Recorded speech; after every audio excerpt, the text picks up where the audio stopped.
Hello and welcome to I24 News World Cup show covering all the events from Brazil where the final is now set. It will be Argentina versus Germany on Sunday night at the Maracanã. With me here in the studio is our football analyst, Riel Descal. Hello, Riel. Hi. After the incredible first semi-final we saw on Tuesday night, the second one looked completely different. It was long and somewhat frustrating, but Argentine fans don't seem to care. They're back to the final. For the first time in 24 years, this story and many more coming up. Let's get started. Only 2 games are left in this World Cup. On Saturday night, it will be the match for the third place. Brazil will try to rise up from that giant humiliation against Germany.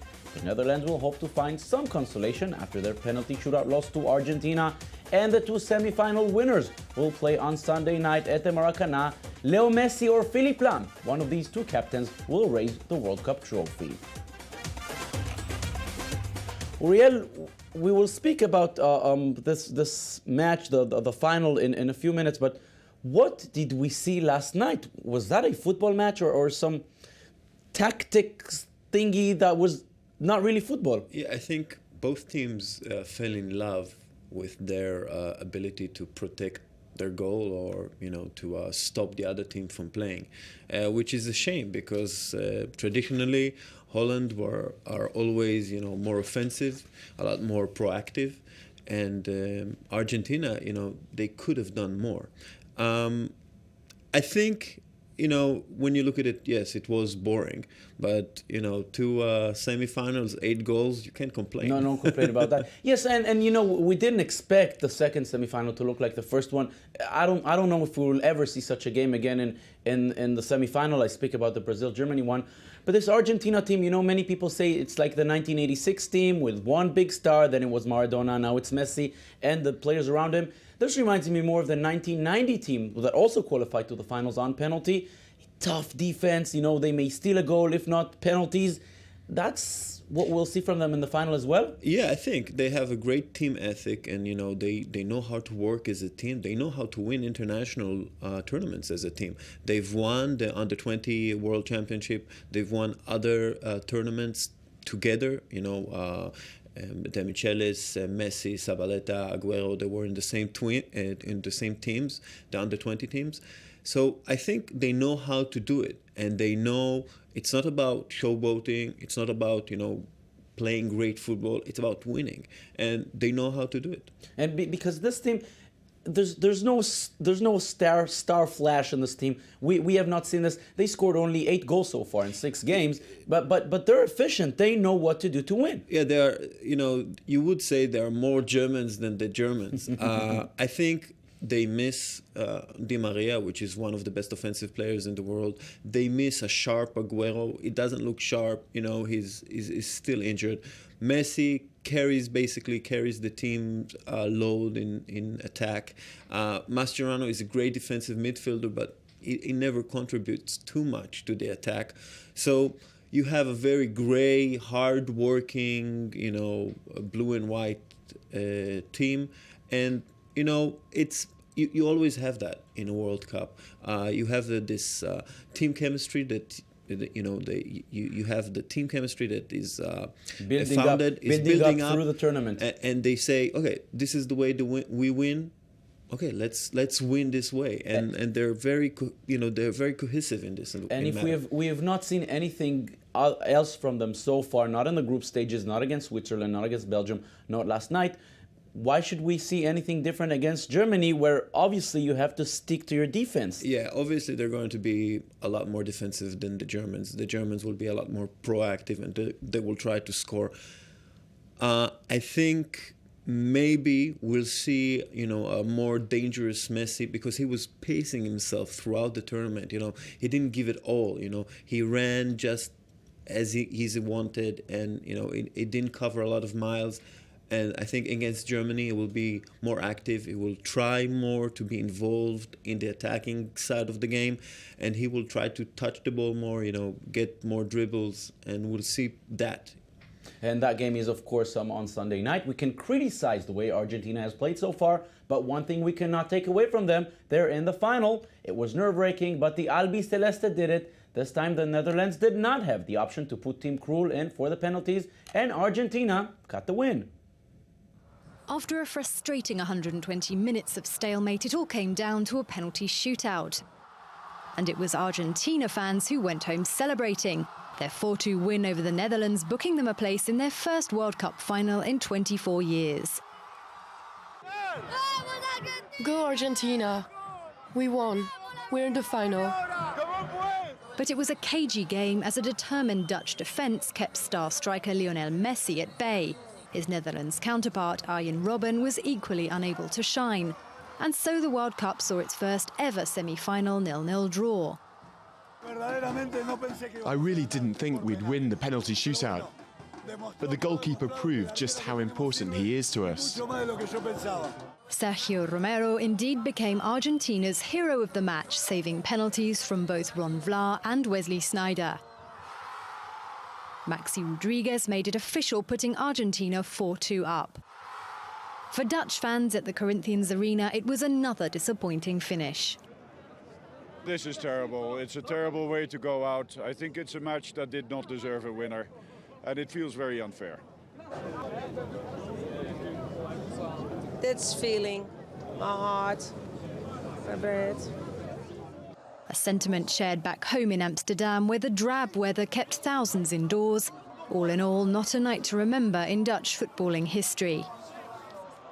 I think we're going to go into Amsterdam city centre and drink so much we forget everything.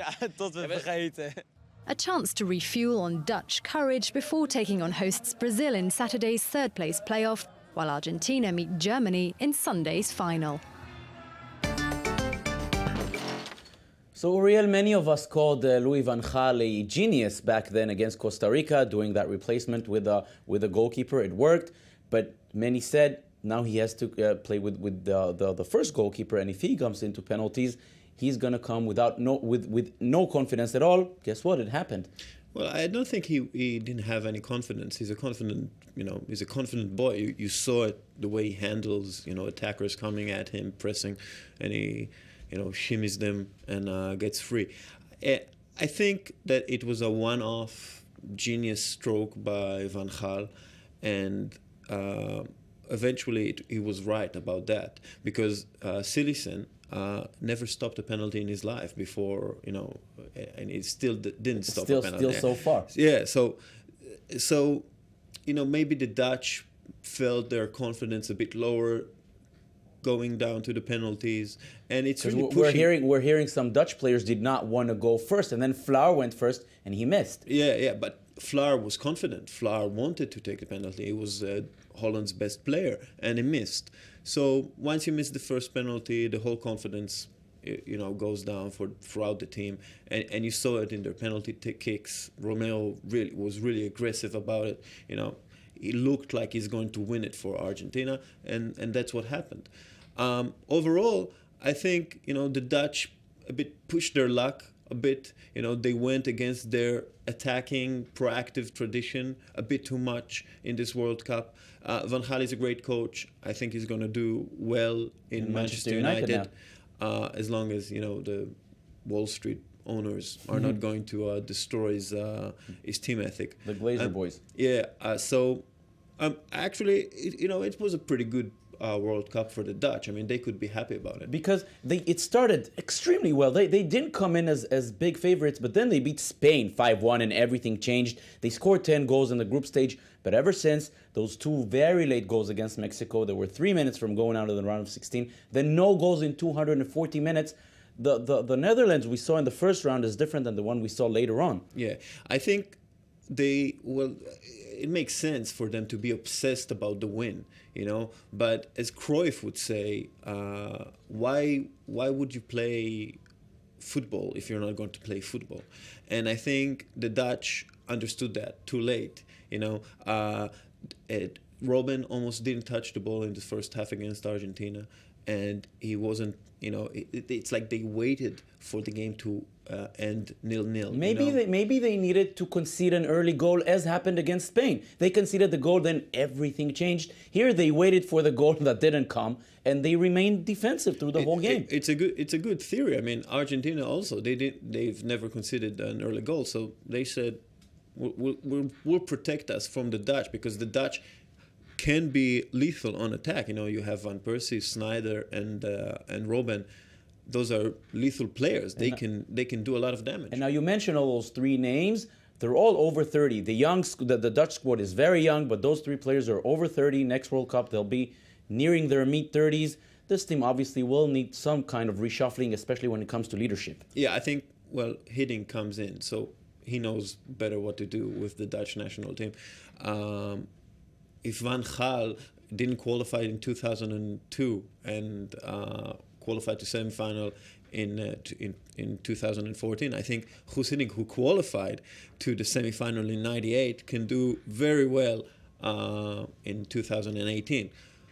We'll have to see how the Dutch are going to create the next superstars, because we know they have the talent over there. Always. They have a stream. They have great academies. They know exactly how to work from a very early young age.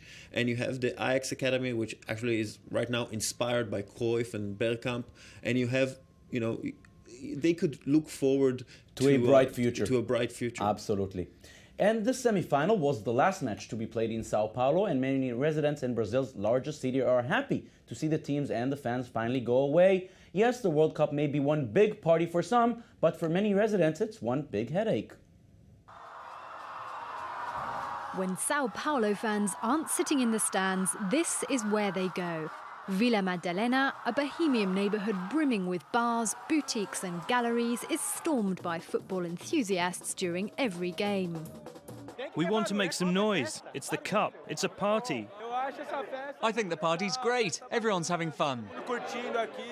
More than an estimated 50,000 people come here for each match, and they're thirsty enough to keep an underground economy of street vendors running. But while fans are having a ball, locals aren't nearly as enthusiastic to see their neighbourhood turned into a party mile.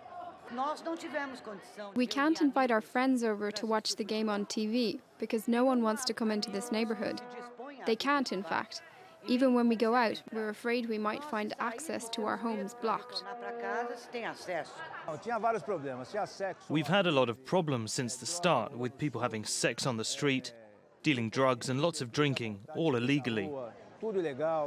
Local authorities have installed temporary toilets and are cracking down on illegal drinking, but they remain overwhelmed. We expected there to be 20% fewer fans. We've reinforced our security teams, but we expected fewer people. The party continues well into the night, and it comes with a price. Street cleaners had to do away with 40 tons of waste from just the opening night of the World Cup, one beer can at a time. So as we see, Uriel, not everyone in Brazil was happy with the World Cup. We know the Brazilian dignitaries were hoping the football will put the attention away from the other troubles. As far as Brazil is concerned, football is over. Are we set to see now all the tension coming up? We have seen some of that Tuesday night. I think it really depends on the legacy that the World Cup leaves. And the legacy looks pretty poor right now. You have stadiums where you don't have top division teams, where you don't have teams to play in. So the stadiums will probably be white elephants. A bit like in South Africa, where we have giant venues used for nothing. Yeah, and I think the local authorities will have to pay a lot of money to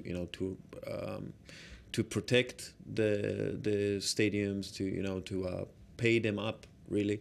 And so that's going to hurt for a lot of people in Brazil, I think. Also, infrastructure-wise, they didn't do a great... They have made some developments. Yeah, they made some developments, but it wasn't great. And you saw, you had the bridges collapsing, and you didn't have the train line between Sao Paulo and Rio de Janeiro that they want. A lot of projects were stalled or corrupted or didn't happen. And this leads me to the next question. Still, as far as hosting the World Cup, it worked fine. Not perfect, but we have seen games where everything started according to plans. Not a lot of problems with the fans.